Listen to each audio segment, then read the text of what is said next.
All engine running. Absolute genius. Get this. Welcome. This is the show where we bring you Science. What that essentially means is discoveries, Advances. Questions. Research. technology. Unbelievable.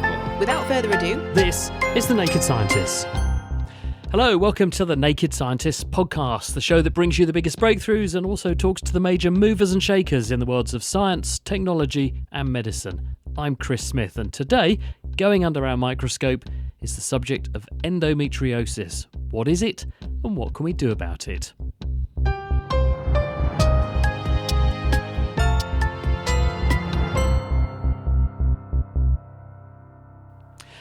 March marks Endometriosis Awareness Month. This is a condition where cells similar to the lining of the womb are found elsewhere around the body, where they can trigger inflammation, bleeding and tissue damage.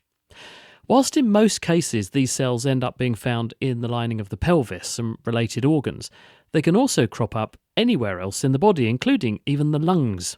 Globally, it affects around 190 million women of reproductive age, and the symptoms include chronic pain, heavier and more prolonged periods, infertility, gastrointestinal problems, and impacts on sex, well-being and mental health. Tarek Misri is a gynaecologist at the Imperial Endometriosis Centre in London. Endometriosis, in a nutshell, is cells that look like endometrium, which is the lining of the womb, that are outside of the womb itself, often in the pelvis, but sometimes in distant sites. And in these sites, it causes an inflammatory reaction that can cause pain, it can affect fertility, and it can present with a range of different symptoms.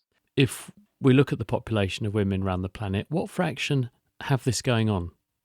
Endometriosis is incredibly common. Depending on how hard you look for it at laparoscopy, which is a very common operation that we do to look inside the pelvis for a range of things, we can find endometriosis in up to 1 in 10 women.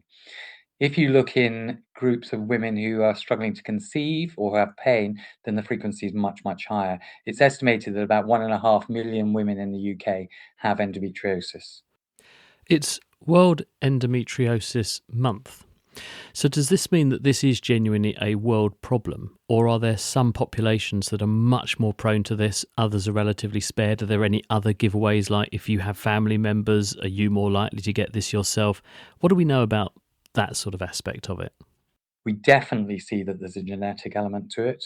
We see it run in families for sure, but it's poorly understood to what degree genetics play a role and what degree there may be environmental factors that are contributing to this. Other factors that may be important are the change in pattern of childbirth in the UK and other countries such as the US and Europe. If you compare that to what would be called the developing world, where people have large families, that's much more a model that we'd had in Europe 200 years ago. And actually, in a woman's entire reproductive life, she may only have a relatively small number of periods, because from an early age, when menstruation starts, she may then be pregnant or breastfeeding for the majority of her reproductive years. Whereas, of course, now it's much more common to have a smaller number of children and to delay childbirth until a later point of a woman's life. And how will a woman who's got this going on tend to present? What sorts of symptoms will she complain of? The most common presentation of endometriosis is pain. Pain typically during the periods, but not necessarily limited to then. And the second most common presentation will be with a delay in conceiving, although it's important to understand that many women with endometriosis will have no problem getting pregnant. And why does it cause those symptoms?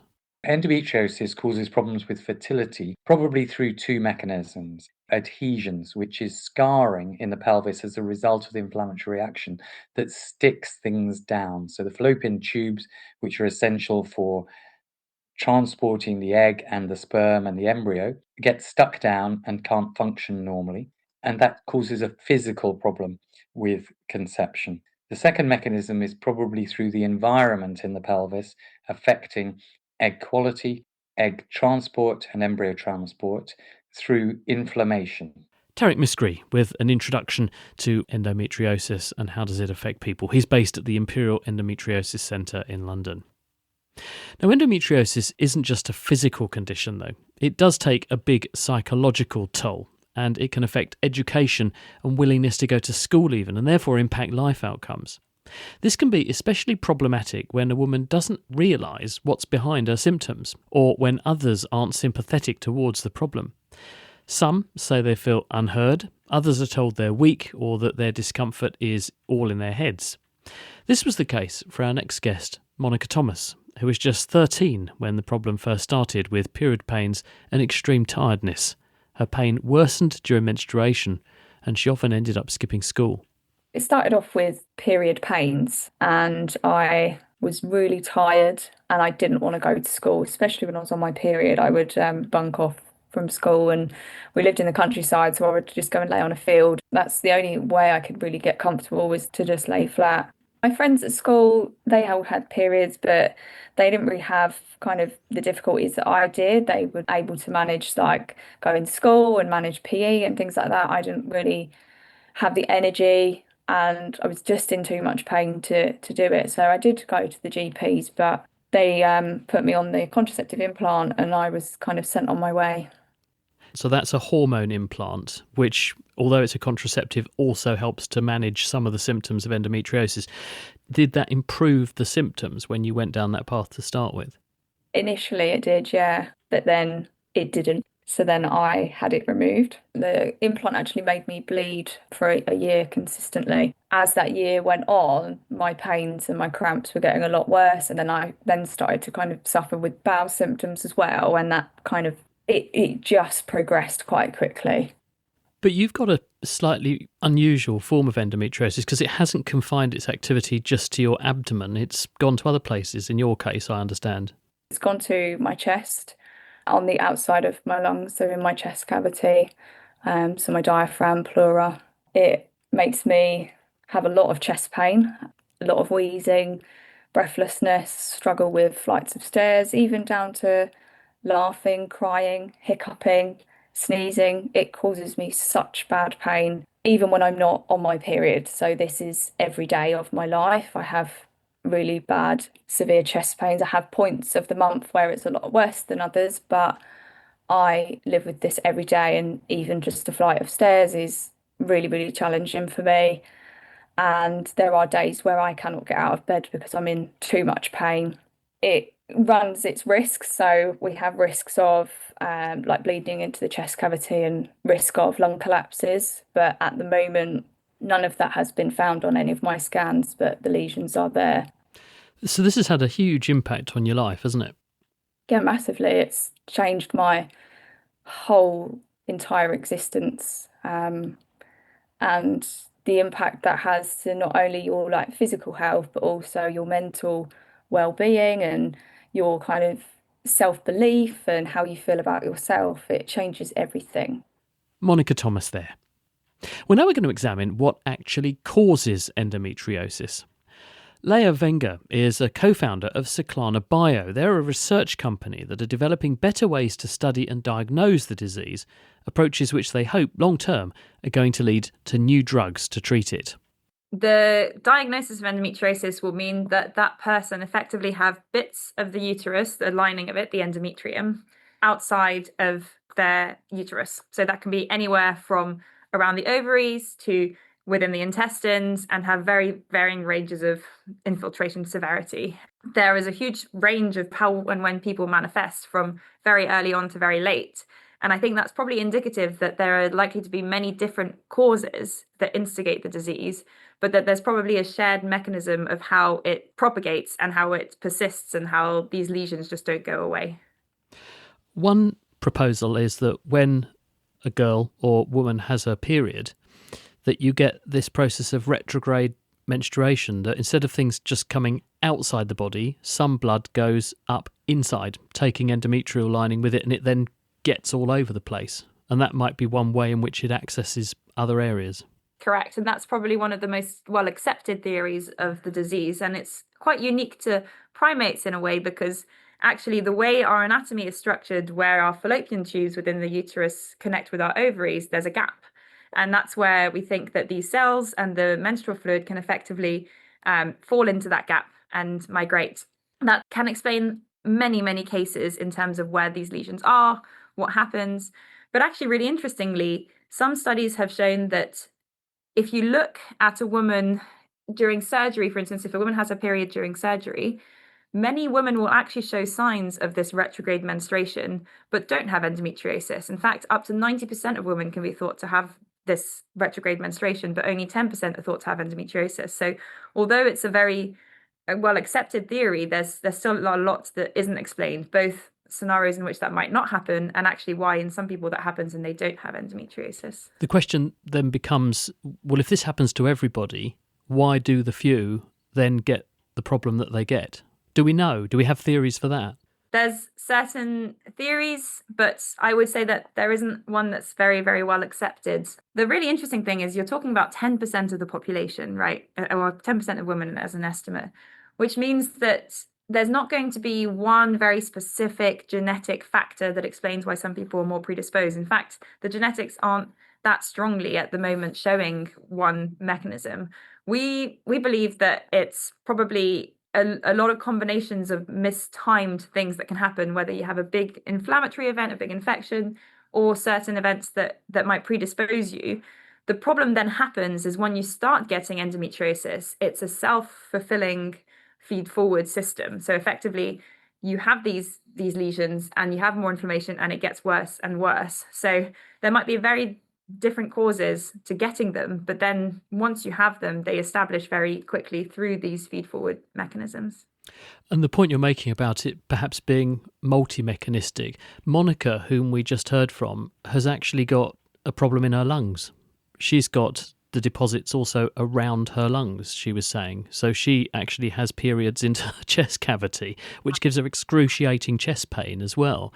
So there must be more to it than just blood going the wrong way. The tissue must be getting into the bloodstream as well, and in some people taking root elsewhere. There's some evidence that cells can go through lymphatic systems, so through vessels that are a bit like your blood vessels, but lymph in the rest of your body. There's some evidence that it could be stem cells from at birth, and in some people, that effectively have these symptoms from puberty. That could be an explanation where these lesions have always been there, and effectively are just triggered at puberty. So there's quite a few different ones, and yeah, that's part of the reason why it's such a hard disease to study. You mentioned primates earlier. Do they get this, or are we unique in suffering from it as far as we can tell? Some non-human primates also get spontaneous endometriosis. And actually, there have been some interesting studies that say that if you just behaviorally look at some primates that might display pain during menstruation, you can actually pick out some of the primates that have endometriosis. So we are not fully unique. We're pretty unique in that not many species get it, but non-human primates do. That must frustrate our efforts and ability to study it then. If we haven't got an animal we can look at and watch the process, like we can with certain diseases, infections in a mouse, let's say, it must make it harder. Absolutely. I mean, I think that's a big hurdle that the field is facing as a whole. Primates are obviously not the kind of animal that you can easily, and you should easily do lots of different studies on. And so that's definitely why a big motivation for starting Cyclana and actually working on in vitro human models, so models in a lab, in a dish that can get as close as we can to humans, because we recognize that currently the mouse models and other animals we use aren't up to scratch in terms of discovery of process for the disease. So your approach is trying to capture menstruation in a Petri dish effectively, so you've got something you can watch. Yes, so capture the whole dynamics of that phase from the moment where the lining is built up all the way to the menstruation phase, and capture how that can go wrong in disease, not just with cells, but also with their environment and the matrix in which cells tend to evolve. So we're collecting quite a bit of data. We're building these 3D models of the disease to really get to targets that when, if we have a therapeutic model and we know in a dish this is what endometriosis looks like, when we have a drug that works, we're going to be quite confident that it's got a chance of working in patients. How do you actually make that work then? Do you literally culture cells that are similar to the ones that would line a uterus in a dish and feed them hormones to make them do what the uterine lining would normally do? Pretty much. We actually directly use cells from the uterus. And I think that's one thing that's really important with a disease that we understand so little about, is trying to get as close as we can to that mechanism. And there's two ways to do that, either through biopsies that can happen quite routinely in the clinic and we get some biopsy tissue, and also through menstrual fluid, because obviously with menstrual fluid, you've got the opportunity of capturing cells that, at least in the retrograde menstruation theory, are thought to directly seed those lesions. So we're collecting both types and working with those, and as you said, prodding them with different hormones, different cytokines, and seeing how they respond to that. Leah Wenger, she's at Cyclana Bio, and we'll hear from Leah's colleague, Kevin Chalou, a little bit later on about how their culture system is beginning to reveal some new avenues for treating endometriosis in the future. The Naked Scientists podcast is produced in association with Spitfire, cost-effective voice, internet and IP engineering services for UK businesses. Find out how Spitfire can empower your company at spitfire.co.uk. Music in the programme is sponsored by Epidemic Sound, perfect music for audio and video productions. This is the Naked Scientists podcast with me, Chris Smith, and this week we are examining endometriosis and what science is doing to try to tackle the problem. Before we look at the future, though, what does treating endometriosis look like right now? There's no cure for the condition yet, so what can we offer? Sharon Davidesco is a complex gynecology and endometriosis fellow at King's College Hospital. So the way I describe it is as if the lining of the womb is a specialised army, and these soldiers are trained to dig trenches and build a fortress every month during the period. What happens in endometriosis is some of these soldiers are exiled to other countries, the problem being that they're still responding to headquarters, the brain, and every month during their period, their signal comes to dig trenches and set off flares, and this is causing collateral damage in other organs like the bladder and the bowel. And as we've been hearing earlier on in the programme, that produces the onward consequences. What sort of management options are open to a woman suffering these problems, though? There are several options, and choosing them is very individualized and will depend on the goals of the patient, whether it's managing pain or fertility.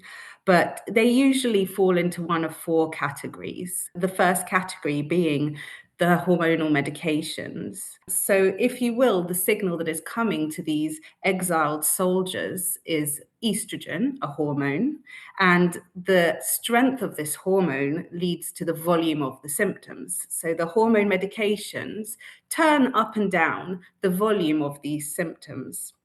The medications in this category include the contraceptive pill or the progesterones. They don't make these exiled soldiers leave, but they do stop the signals from reaching them. There are also some non-hormonal options like anti-inflammatories or nerve blockers. These are really just earplugs. They help tolerate the noise of the signal, but they don't actually stop the conflict. So you've still got the problem, but it dampens it down. It basically deafens those soldiers to the signals from headquarters. So they're still loitering where they shouldn't be. They just don't cause as much damage. Exactly that, Chris. Another option within that group, if we want to have a local security guard, if you will, is putting in a hormonal coil or a Mirena. It's a brilliant piece of engineering. It's a local solution. Instead of sending hormones through the entire bloodstream, which can have side effects for some patients, this is very much stationed at the gates of the womb. It keeps the environment quiet exactly where it matters the most, and it thins the lining so much that much of the ammunition of the painful period just simply isn't there anymore. Why does that approach actually work? Because these Mirena systems, which are secreting hormones just into the lining of the uterus, bit goes around the body, doesn't it? That will stop more soldiers coming out of the lining of the uterus and going where they shouldn't. But what about the ones that are already elsewhere where they shouldn't be? Is there enough of a hormone dampening effect that just makes them go quiet?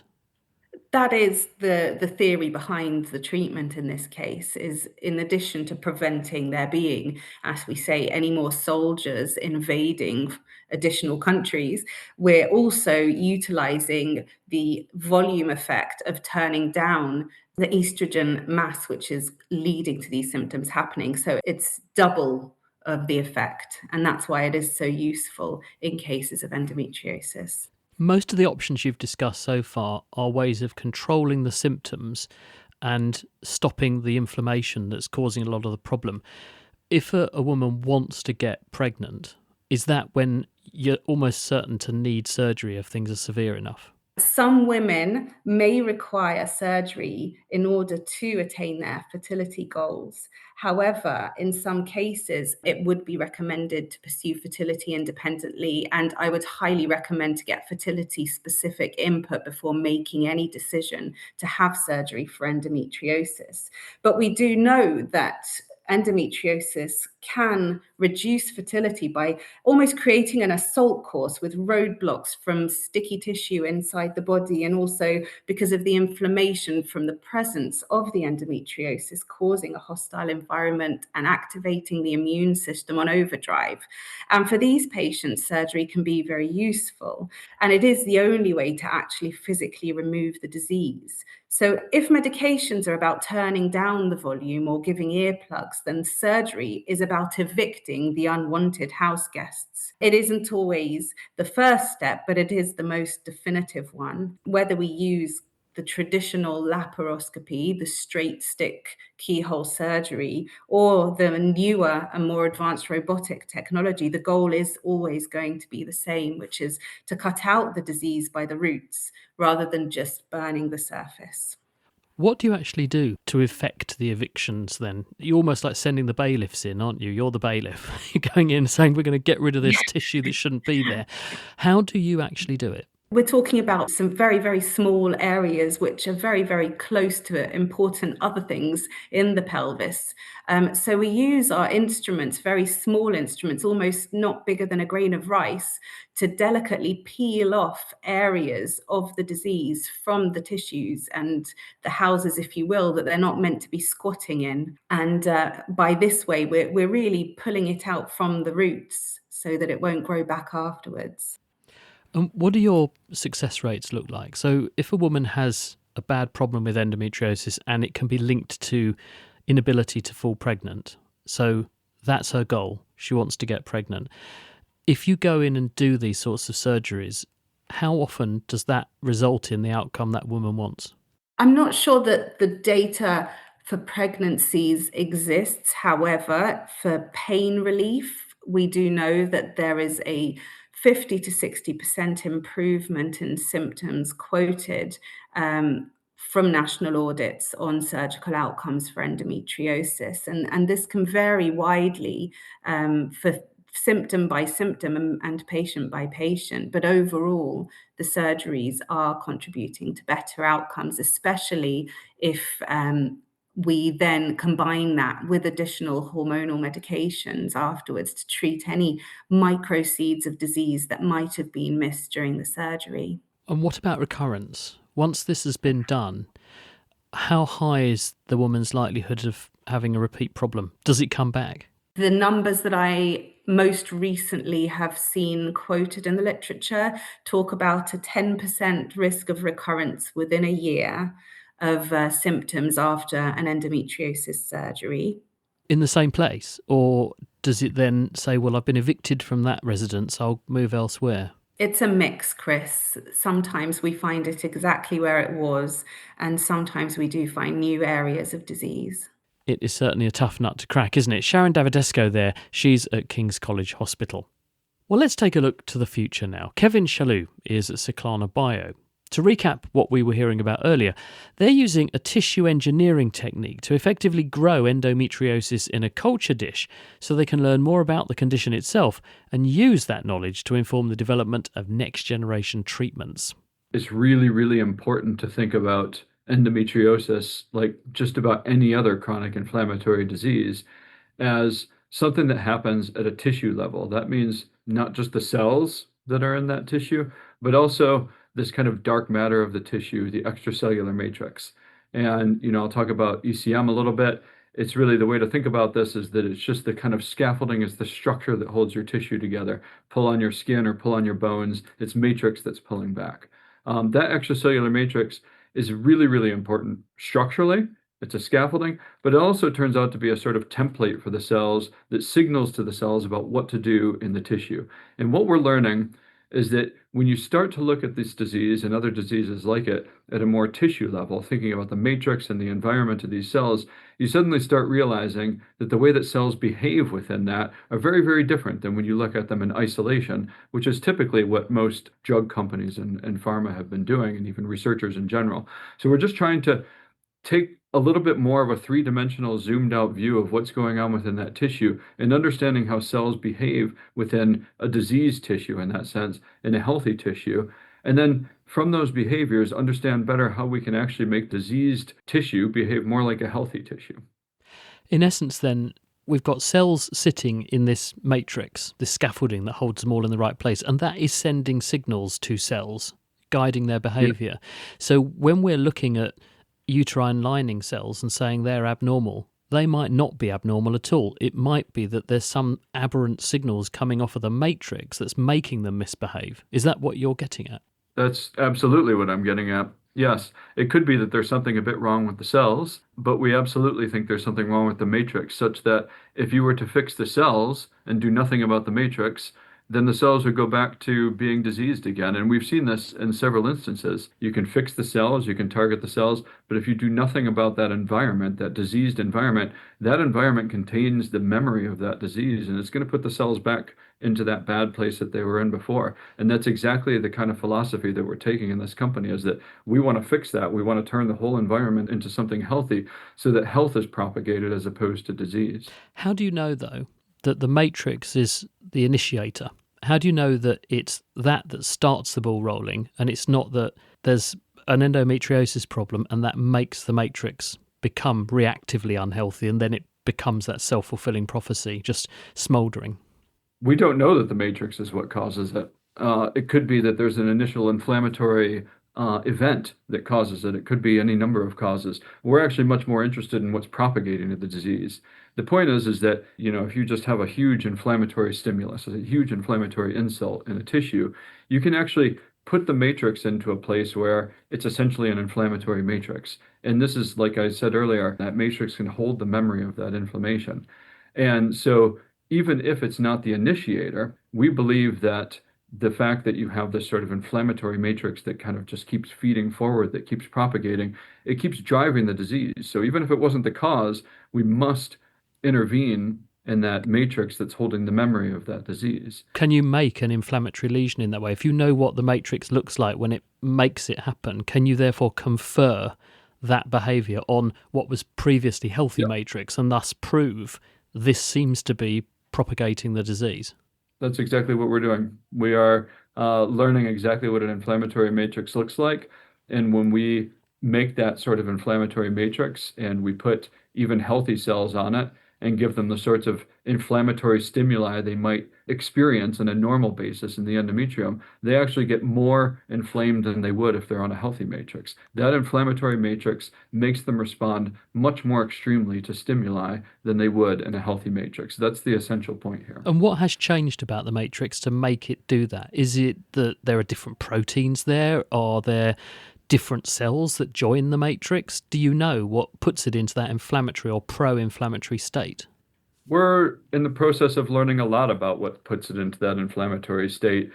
There's some extreme cases of that inflammatory state, things like fibrosis, which many people possibly have heard of. Fibrosis can be heart disease, things like that. You can get cirrhosis of the liver as fibrosis. This is an extreme case of that, where you have collagen, which is one of the main components of the matrix, and I think many of people have heard of that. It's the main component of a lot of your tissue matrix. Collagen, you can just get extremely cross-linked within these fibrotic matrices. It just becomes much stiffer, just much more gunked up. This is just one of these things that happens. And then the cells, when you put them in that environment, it's so gunked up that they can't really even turn it back over. This is a very extreme version of an inflammatory matrix. We don't necessarily think that that's what is going on in the endometrium. It might be, but there might be less extreme ways that the matrix can become inflammatory and hold that memory. So we're just trying to learn a little bit about what exactly is causing that inflammation. And we're doing that largely by looking at diseased matrix and healthy matrix. What's the difference there? It's certainly at the protein level, but more importantly, it's kind of at the structural level. How are these proteins linking together into this scaffolding? How do they interact with cells? How does that make cells behave? These are the things that we spend our days thinking about and trying to understand. And presumably the rationale for doing that is if you can work out what's gone wrong, you can then work out whether you can get it right. Because if you take that change away, you should take the disease mechanism away and things should improve. That's precisely the idea, yes. Have you got anything in this direction that will do that? Let's just go into the sort of dream world here where we actually have an exact replica of a disease matrix, and I have an exact replica of a healthy matrix. And I have healthy cells and I have disease cells, and I can basically mix and match these things. Now I can actually understand how cells behave within these different environments. And now I can run a test, which actually tries different drugs on these. And then we know that those drugs, if they work in that environment, that they have a much better chance of actually working in the endometrium itself. So we're at the point of building up these models so we can do these sorts of tests so that we can find the right drugs, the ones that will actually work. Let's hope they can nail it. That was Kevin Chalou at Seclana Bio, wrapping up our look this week at the problem that is endometriosis, a problem impacting 190 million women of reproductive age, 1 in 10 women around the planet. We're back on Friday with a look at the latest science news stories from the week. Meanwhile, we'll also have our usual updates on LinkedIn and on Instagram. And do please leave us reviews wherever you get your podcasts. They really help to get the word out. Thank you to everyone who's stepping up to support this programme with donations. If you like what we do and you'd like to step in and help, please do head over to nakedscientist.com/donate. We've made it extremely safe and secure for you to get behind the programme and help keep the show on the road. I'm Chris Smith, thank you for listening, and until next time, goodbye.